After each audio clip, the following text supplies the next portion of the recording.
For true or false, I'm going to say something like Barbo 2 false, or true or false. And then I come here and say, for example, is the printer one of the input units? Of course, this question is wrong.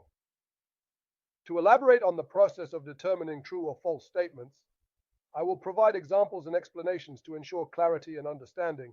Question: 18 is red, so it's false. I want a question with one correct answer, not multiple choice. Now I'll create a question with one correct answer. For example, I'll choose one with just one correct answer. All right, I just don't want to create a different type of question now, a multiple choice one, not a true or false question. So I hit submit and exit from the true or false questions. So I'm going to create a question where there's only one correct answer, but I can choose from multiple options. This means I can select from this, which is a multiple choice question, meaning there are several options, but only one is correct. So, for example, I'll choose one that has just one correct answer. I'll say, what is the correct answer? And then I'll specify that there's only one correct answer. So I came up with this type of question, and I'll say, for example, which one of the following forms a vapor unit?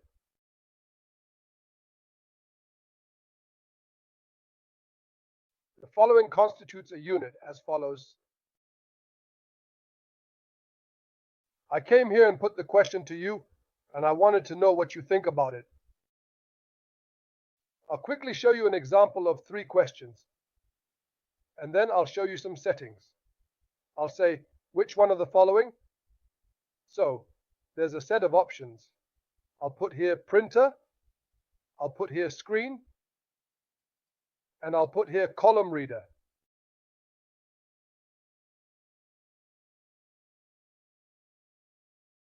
I decided to place the projector in this specific spot because it offers the best angle for viewing. This location ensures that everyone in the room can see the screen clearly without any obstruction, providing an optimal viewing experience. Focus with me.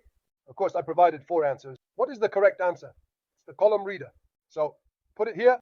I need to make sure as a teacher that I put the correct answer and the teacher. All right, that's enough for me. I made 3.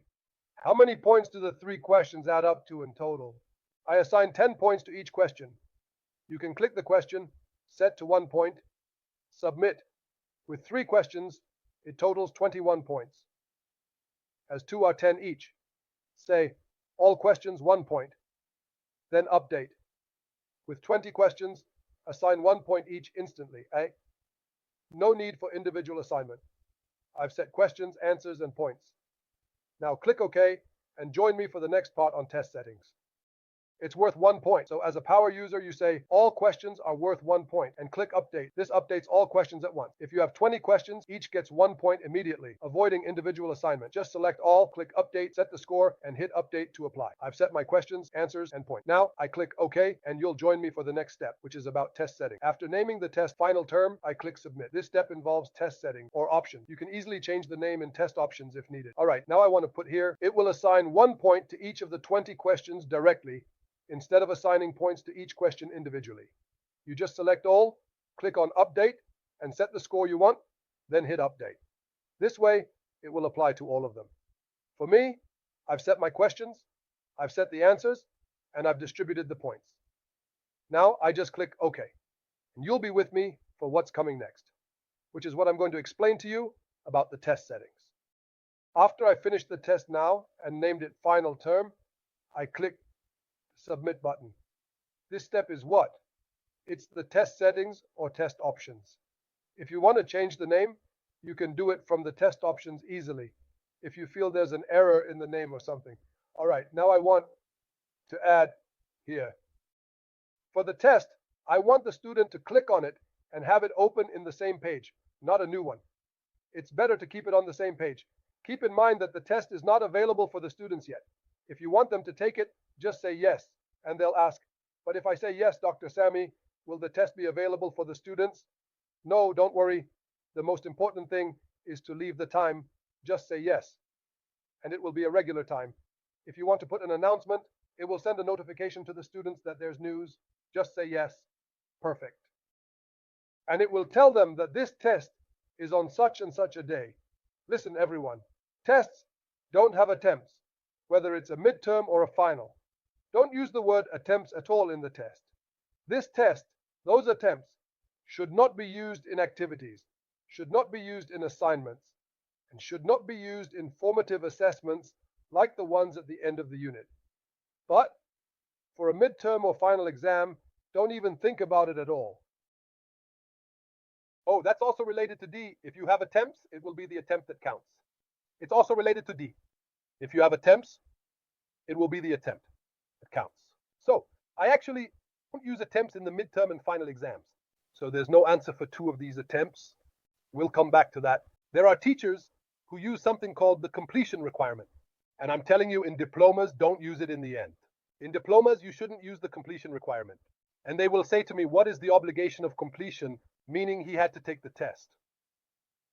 If the internet was cut off and he couldn't take the test again, that means he had to finish the test in this part.